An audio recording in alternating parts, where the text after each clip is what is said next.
وہ یہ کبھی بھی نہیں چاہے گی سیکولر اسٹیٹ کے پاکستان اور ہندوستان کا آپس میں اتحاد ہو جائے یا یہ کشمیر کا مسئلہ حل ہو جائے۔ نمبر 2، وہ کبھی نہیں چاہے گی کہ انڈیا اور چائنا کا آپس میں کانفلکٹ، وہ سرحد کا جو معاملہ وہ ختم ہو جائے۔ نمبر 3، وہ کبھی نہیں چاہے گی کہ پاک افغان سرحدوں کو جو ہے نا وہ تعین کر دیا جائے اور ڈیورنڈائن جو ہے وہ اس کو ختم کر دیا جائے۔ اور نمبر 4، وہ کبھی نہیں چاہے گی کہ فلسطین کا مسئلہ کبھی بھی حل ہو جائے۔ نمبر 5، وہ کبھی نہیں چاہے گی کہ قازقستان، آذربائیجان، جتنی بھی رشیا سے آزاد ریاستیں ہیں۔ یہ کیوں اسلام یوز ہوتا ہے؟ ہمارے لبرل جو لوگ ہیں یا سیکولر لوگ ہیں وہ ہر چیز کی نا کیمسٹری میں گھستے ہیں، جو کہ مجھے اچھی لگتی ہے، اچھی چیز ہے، ریشنلٹی کے ساتھ ہر چیز کی کور میں جائیں۔ اس کا پرابلم ڈیٹیکشن ہو کہاں سے رہی ہے، پرابلم آ کہاں سے رہی ہے، انٹر کہاں سے ہو رہی ہے۔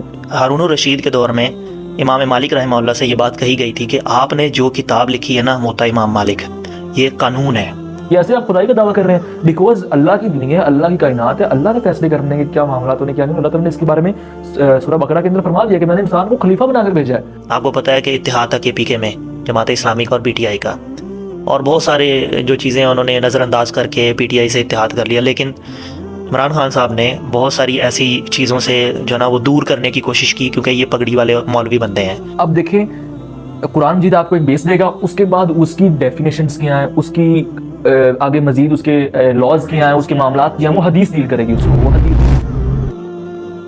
بسم اللہ الرحمن الرحیم۔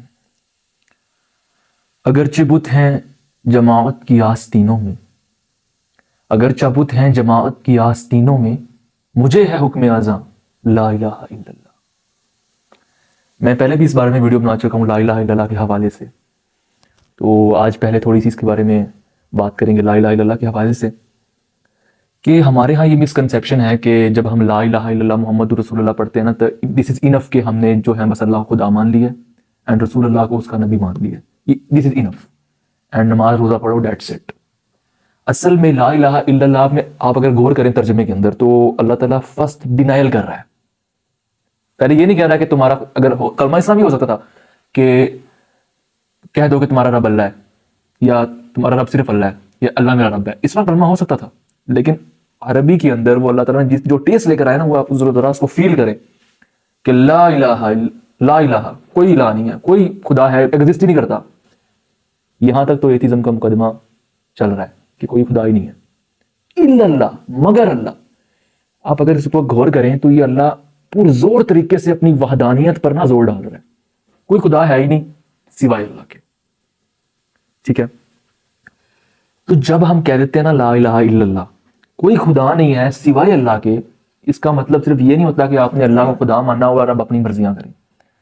اس دنیا کے اندر جو اللہ تعالیٰ نے پیرامیٹرز فٹ کیے ہیں نا کہ اتنی رینج تک آپ اپنی مرضی کر سکتے ہیں، اتنی رینج تک آپ نے اپنی مرضی کرنی ہے۔ یہ میں آج یہ کیوں لا الہ الا اللہ کے حوالے سے بات کر رہا ہوں، اس وجہ سے کہ چند لبرل لوگ ہیں جو اپنے آپ کو مسلم بھی کہتے ہیں اور لبرل بھی کہتے ہیں، تو کبھی بھی لبرل مسلم نہیں ہو سکتا، کوئی بھی لبرل۔ اب یہ ڈیپینڈ کرتا ہے کہ لبرل وہ کس حوالے سے بات کر رہا ہے، کہ کس حوالے کا لبرل، اگر اس حوالے کا لبرل کہ وہ کہہ رہا ہے کہ میں ذرا آزاد خیال ہوں، تو آزاد خیالی تو اسلام اس کو فروغ دیتا ہے کہ آپ آزاد خیالی کریں، آپ کو اجتہاد کریں آپ اسلام کے حدود میں رہتے ہوئے۔ تو اگر آپ تو بالکل کہتے ہیں کہ میں باغی بن جاتے ہیں، اللہ کی حدود کو ہی پامال کر دیتے ہیں، تو وہ لبرلزم نہیں ہے، وہ بغاوت ہے، اس کو سمجھیں آپ۔ تو اسلام بھی لبرٹی کا پرزور اس کو سپورٹ کرتا ہے، لیکن ایک حد تک۔ تو اب جو لبرل لوگ ہیں ہمارے، وہ کہتے ہیں کہ جی ہم مسلم بھی ہیں اور لبرل بھی ہیں، مینز کہ اللہ کا نماز روزہ بس اللہ کا، جی ہم خدا مان لی، اب اپنی ہم معاشرے کے اندر، سوسائٹی کے اندر، پالیٹکس کے اندر، اکانومی کے اندر، زندگی کی ہر دوڑ کے اندر ہم نے اپنی مرضی کرنی ہے۔ یہ کون سا اسلام ہے بھائی؟ آپ نے کیا کرسچینٹی سمجھ لیا اس کو؟ آپ نے کیا بدھزم سمجھ لیا اس کو؟ سکھزم سمجھ لیا؟ ہندوازم سمجھ لیا؟ نو، اسلام ایک مکمل ضابطہ حیات ہے، مکمل ضابطہ حیات ہے، مکمل ضابطہ حیات ہے۔ یہ 3 مرتبہ میں نے کیوں ریپیٹ کیا کہ اللہ کے نبی جب بھی زور دیتے تھے کسی چیز پر تو 3 مرتبہ ریپیٹ کرتے تھے۔ یہ جو لوگ کہہ رہے ہیں نا آج کل ان کی ویڈیوز آ رہی ہیں کہ اسلام تو مکمل ضابطہ حیات ہے ہی نہیں، اسلام تو بس آپ کو کہتا ہے کہ جی آپ نے ہدایت کا دین ہے کہ آپ نے آخرت میں بچنا کس طریقے سے، تو آخرت میں اگر جب جو چیز ہمیں بچائے گی وہ کیا ہے؟ وہ اللہ کی اطاعت ہے، تو اللہ کی اطاعت اللہ بتائے گا کہ آپ نے کس کس معاملات میں کرنی ہے۔ قرآن مجید کے اندر اللہ تعالیٰ نے پالیٹکس بھی بتائی آپ کو اپنے کیسے کرنی ہے، آپ نے اکانومی بھی اللہ نے بتائی آپ کو کہ آپ نے کیسے مینج کرنی ہے، اللہ تعالیٰ نے آپ کو سسٹم دیا ہے پراپرلی آپ نے اس کے تحت چلنا ہے. آپ نے کیا سمجھ لیا کہ للو پن جو ہے اسلام یہ کرسچینٹی کی طرح کہ وہ اس طریقے سے چرچ کی حکمرانی تھی. اسلام کو کرسچینٹی سے کمپیئر کرنا جو آج کل کی پھکی بیچی جا رہی ہے یہ ایسے ہی ہے کہ میں آپ کو آپ کی زبان میں سمجھاؤں گا کہ سیکولر ورسز سوری وہ سیکولر اور اپنا ڈکٹیٹرشپ کو ایک چیز کہہ دینا. ڈکٹیٹرشپ میں تو ایک ون مین آرمی ہی ہوتا ہے نا, وہی چلا رہا ہوتا ہے پورے وہ ریوڑ کو اپنی مرضی سے. لیکن سیکولرزم میں کیا ہوتا ہے, آپ کی بقول کیا ہوتا ہے سیکولرزم میں, یہی ہوتا ہے نا کہ پوری ڈیموکریسی کے ساتھ چلا جاتا ہے اور پوری عوام فیصلہ کرتی ہے ہم اپنا کس کو اپنا حاکم مانیں گے, اور وہ حاکم جو ہوتا ہے عوام کی خواہشات کے مطابق فیصلے کرتا ہے. ایسا ہی ہے نا, اور اس میں کوئی مذہب کا عمل دخل نہیں ہوتا. ایسا ہی ہے. تو اگر آپ کو ڈکٹیٹرشپ اور سیکولرزم دونوں کو ایک کہہ دیا جائے تو کتنی تکلیف ہوگی آپ کو. یہاں بھی ایسا ہی ہے. کرسچینٹی اور اسلام اور وہ کرسچینٹی کا جو چرچ کا سسٹم تھا اس کو آپ اسلامک سسٹم سے کمپیئر کریں گے تو ہم آپ کا گریبان پکڑیں گے, ہم آپ کو بتائیں گے کہ یہ آپ ناانصافی کر رہے ہیں. کرسچینٹی کے اندر جو بھی ان کی بک ہے اس کے اندر کوئی نظام نہیں ہے, اس کے اندر کوئی پولیٹیکل سسٹم نہیں ہے, کوئی اکنامیکل سسٹم نہیں ہے, کوئی پراپر ضابطہ حیات نہیں ہے. لیکن اسلام میں ہے. وہاں پر چرچ جو ہے, چرچ کا جو پادری تھا وہ اپنی مرضی سے جو ہے وہ فیصلے صادر کیا کرتا تھا. اگر تو حضرت عیسیٰ کرتے ہوتے تو ہم کہتے ہیں بھائی پروفٹ ہے. اس لیے اب ان کی اس کانٹیکسٹ میں ہم دیکھیں تو ان کی جو ہے وہ کرسچینٹی کی ہولی بک کے اندر یہ معاملات آ رہے ہیں اور حضرت عیسیٰ نے یہ چیز کو نافذ کی ہے. بعد میں جو پادری ملا آ رہے ہیں ان کا کوئی سروکار نہیں تھا عیسائیت کے ساتھ. اسی طریقے جس طرح یہاں پر اگر کوئی مفتی تقی عثمانی صاحب یا کوئی بڑے عالم اٹھ کر کہہ دیتے ہیں کہ اسلام میں یہ ایڈ کرو تو نہیں ایڈ کیا جائے گا. دس از دا پوائنٹ. اب آتے ہیں ہمارے ساتھ حافظ آدم جیسا موجود ہیں, ان کے ساتھ بھی اس بارے میں تھوڑی بات چیت کرتے ہیں کہ وہ اس بارے میں کیا پوائنٹ آف ویو دیں گے ایسے لوگوں کے بارے میں کہ جو کہتے ہیں کہ اسلام مکمل ضابطہ حیات نہیں ہے. دس از اونلی دین آف, خیر آپ کے خیال تو دین ہی نہیں ہے, وہ تو مذہب ہے آپ کے نزدیک تو اسلام, لیکن ہمارے نزدیک الحمدللہ تعالی دین ہے.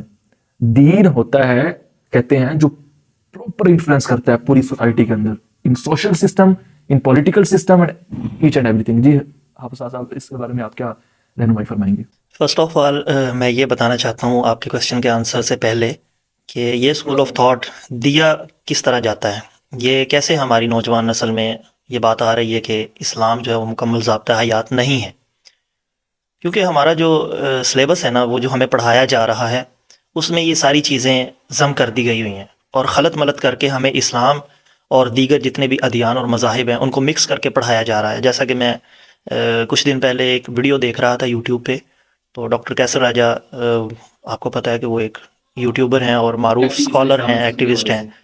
تو وہ ایک یونیورسٹی, پنجاب یونیورسٹی کا ایک لڑکا تھا, اس کے ساتھ وہ بات چیت کر رہے تھے. اس سے پوچھ رہے تھے کہ آپ کے جو اسٹڈی کے حلقے ہوتے ہیں, اسٹڈی سرکلز ہوتے ہیں, تو ان میں کس طرح کی ڈبیٹس ہوتی ہیں پنجاب یونیورسٹی میں. تو اس نے اپنا ایک قصہ سنایا. اس نے کہا کہ مجھے جو ہے نا اس طرح اسٹڈی سرکلز میں پہلے تو لے کے جانا شروع کیا لڑکوں نے, اور وہاں یہ ہوتا تھا کہ بتایا یہ جاتا تھا کہ سوشلزم اور کیپٹلزم کی بات ہوگی, لیکن جب ہم وہاں پہنچتے تھے تو پہلے 10 منٹ سوشلزم اور کیپٹلزم یا کمیونزم کی باتیں ہوتی تھی, اور پھر اگلے اس کے بعد جو ٹائم پیریڈ ہوتا تھا اس میں یہ بتایا جاتا تھا کہ قرآن مجید کی آیات میں آپس میں کتنا تضاد ہے, کہ ایک آیت میں قرآن یہ کہہ رہا ہے اور دوسری میں یہ کہہ رہا ہے. اور بتا کون رہے ہیں؟ وہ جو یونیورسٹی کے پڑھانے والے ٹیچرز ہیں جنہوں نے شروع سے آغاز سے بچپن سے ہی ہے نا وہ لبرلز کو فالو کیا اور ان کی کتابوں کو پڑھنا شروع کیا. اسلام کو تو پڑھا ہی نہیں. اسلام کو پڑھے بغیر وہ بتا رہے ہیں کہ قرآن مجید ایک دوسرے کی مخالفت کر رہا ہے, یعنی حدیث اور قرآن ایک دوسرے کی. نیچے کی فلسفی کے اندر آپ نے گوتا زن ہو گئے, آپ نے بڑے بڑے فلاسفرز کو آپ نے سر پہ بٹھا لیا, لیکن آپ کو قرآن پڑھنے کی کور کے ساتھ فقہ کے ساتھ نوبت نہیں آئی. جب ہم کہتے ہیں کہ فقہ کے ساتھ پڑھیں, آپ جو ہے وہ جو ہمارے مفتیان کرام ہیں ان سے استفادہ کریں, تو تب آپ کو جو ہے وہ بڑی وہ کہتے ہیں آگ لگ جاتی ہے کہ نہیں جی ہم کیوں جائیں وہاں پر, وہ تو اپنی پھکی بیچتے ہیں. جیسا کہ ابھی آپ ویڈیوز میں ہم دیکھ رہے تھے کہ ڈاکٹر تنویر صاحب فرما رہے ہیں کہ میں نے 7 دن میں قرآن مجید کا ترجمہ پورا پڑھا ہے. اب آپ اندازہ کیجئے, جی تیمور الرحمان صاحب, آپ اندازہ کیجئے کہ جو بندہ 7 دن میں پورا ترجمے کے ساتھ قرآن پڑھتا ہے اس نے کیا پڑھا ہوگا, اس کو کیا سمجھ آئی ہوگی کہ 7 دن میں 7 دن میں تو اب ناظرہ پڑھنا مشکل ہے. ہاں, تو یہ سین ہے. آپ دیکھیں کہ اس نے کتنا ڈیپتھ میں جا کے پڑھا ہوگا اس کو. تو ابھی آپ ایسے لوگوں کو پوچھ لینا کہ فلاں آیت جو ہے وہ اس کا ترجمہ کیا ہے, ایگزیکٹ وہ نہیں بتا سکتے ہیں کیونکہ عربی سے ناواقفیت ہوتی ہے اور پتہ ہی نہیں ہوتا کہ اللہ تعالیٰ کیا کہہ رہے ہیں. مسئلہ یہ ہے کہ میں بات یہ کر رہا تھا کہ یہ سارے لوگ, ان کا اسکول آف تھاٹ کیسے بلٹ ہوتا ہے, کیسے یہ باتیں کرنا شروع کر دیتے ہیں اسلام کے خلاف, حالانکہ یہ مسلم کے گھرانوں میں پیدا ہوتے ہیں, مسلمان ان کا باپ ہوتا ہے, مسلمان ہی ان کی ماں ہوتی ہے.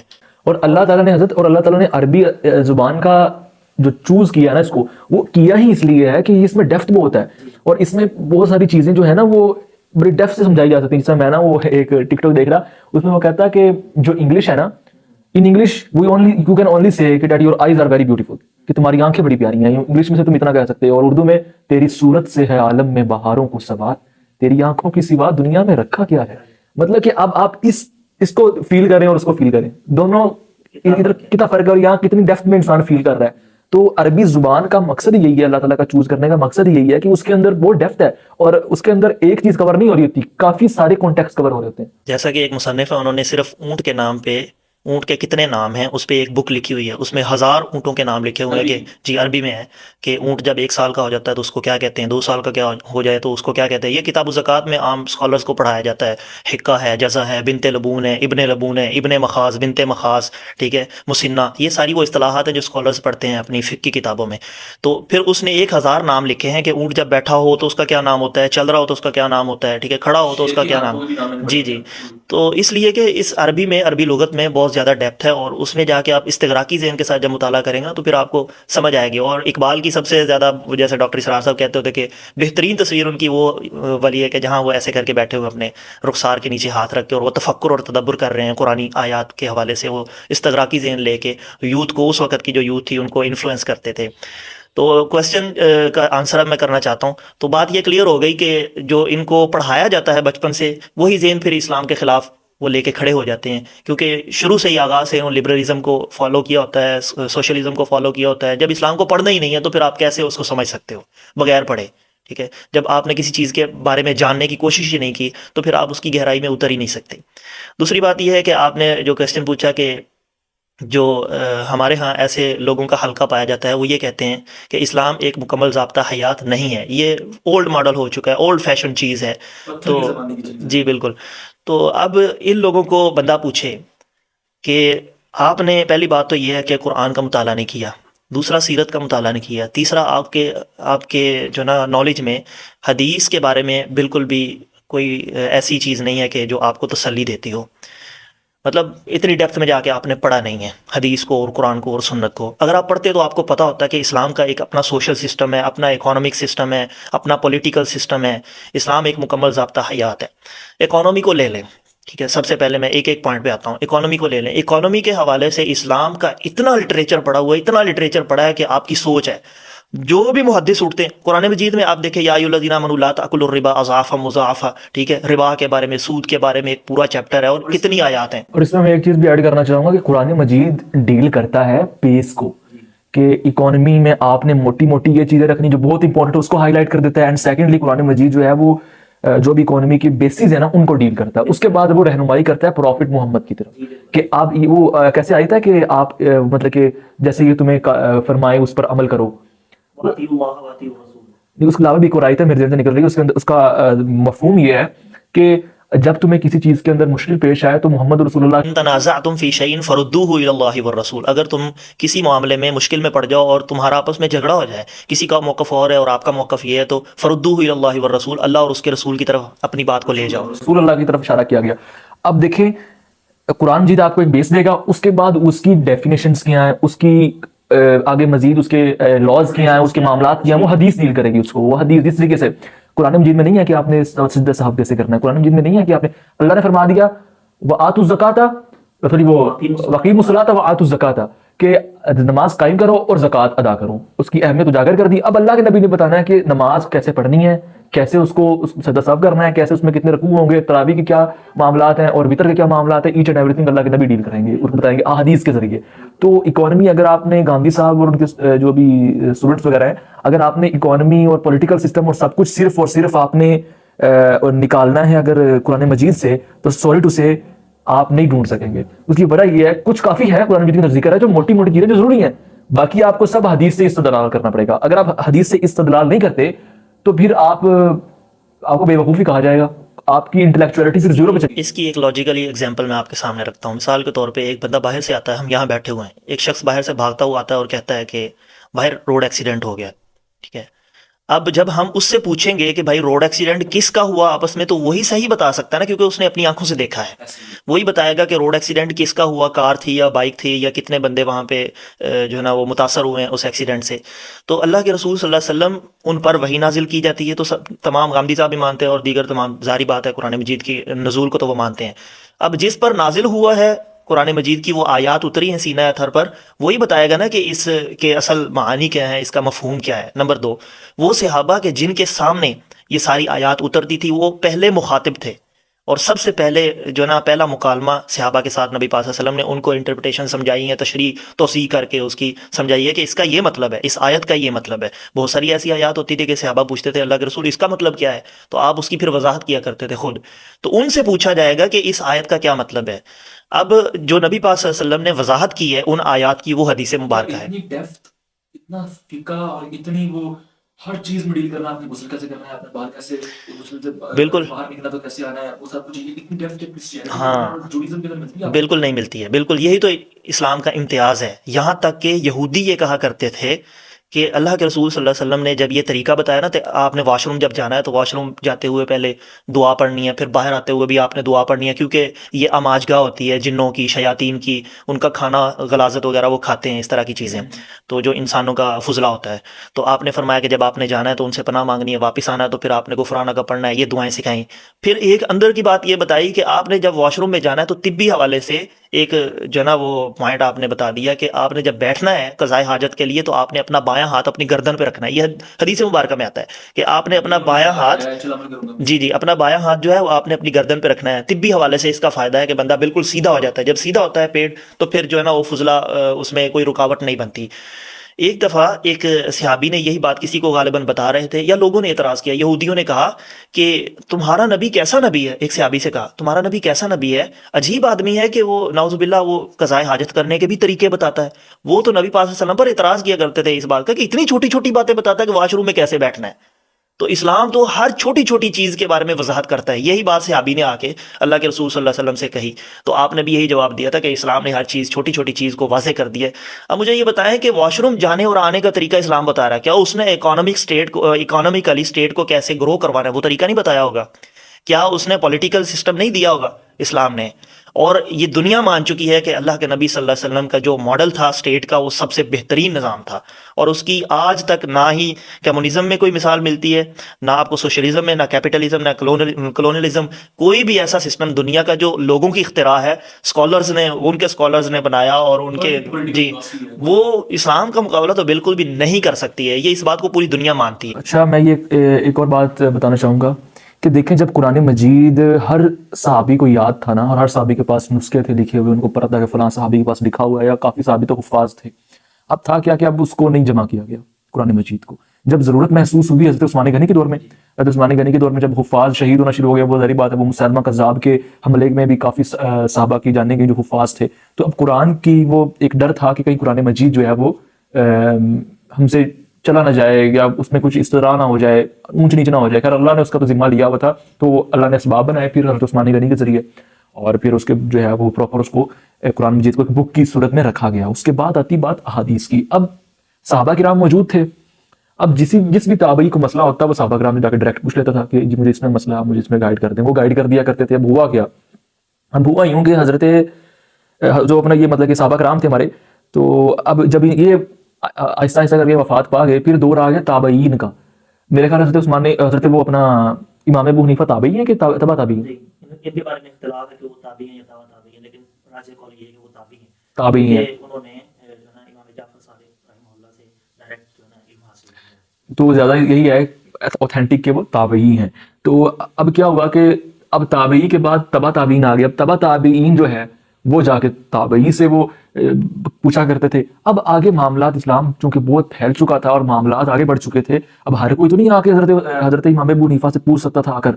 تو اب ہوا کیا کہ حضرت امام یوسف نے اس کو بک کی شکل میں لانا شروع کر دیا، فقہ کو۔ پھر یہ فقہ کا ادھر سے کام ہوا، پھر احادیث کا کام اپنا محدثین کی وہ ایک کیبنٹ بنائے گی جو کہ بیٹھ کر وہ انہوں نے اصول حدیث بنائے، اور پھر پراپرلی طریقے سے اس کو بھی مینج کیا گیا حدیث کو۔ اب بڑا گیپ یہ آیا کہ چونکہ اب